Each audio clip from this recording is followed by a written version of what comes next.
जय श्रीमन्नारायण नमो वेंकटेशाय शंगगिरी क्षेत्राधिपति श्री चन्नकेशव स्वामी कौंडन्य मगरिषिक्कु प्रत्यक्षமாக காட்சியளித்து அவதரித்த ஸ்தலம் சங்ககிரி க்ஷேத்திரமாகும்.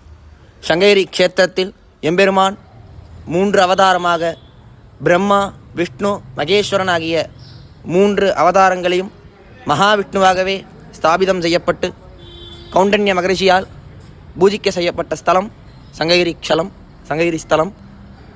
எம்பெருமான் மலைமேல் சென்னகேசவ பெருமாள் ருத்ராம்ச ஸ்வரூபியாக சேவை சாதித்தருள்வார். அடிவாரத்தில் கௌண்டன்ய வரதராஜ பெருமாள் சர்வாலங்கார பூஜிதனாக சங்கு சக்கரதாரியாக கௌண்டன்ய வரதராஜ சுவாமியாகவும், அடிவாரத்தில் வசந்த வல்லவராஜ பெருமாள் தன்னுடைய திருக்கைகளிலே பிரம்ம கமலத்துடன் பிரம்மஸ்வரூபியாக பிரம்மா, விஷ்ணு, சிவன் ஆகிய 3 ஸ்வரூபங்களையும் எம்பெருமான் ஸ்ரீ கௌண்டன்ய மகரிஷி பூஜித்த திருத்தலம் நமது சங்ககிரி ஸ்தலம்.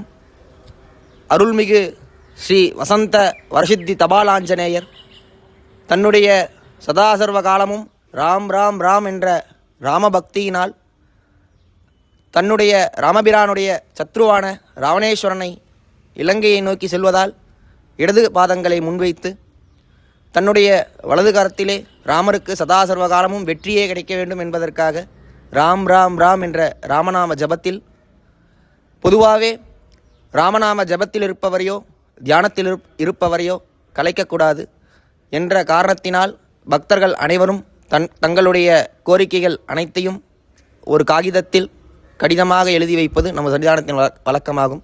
எனவே நமது தபாலாஞ்சநேய சுவாமி வசந்த வரசித்தி ஆஞ்சநேயர் என்கின்ற தபாலாஞ்சநேய சுவாமியாக அனைவராலும் போற்றப்பட்டு பலவிதமான விசேஷங்களை கொண்ட ஸ்தலம் நமது சங்ககிரி ஸ்தலம்.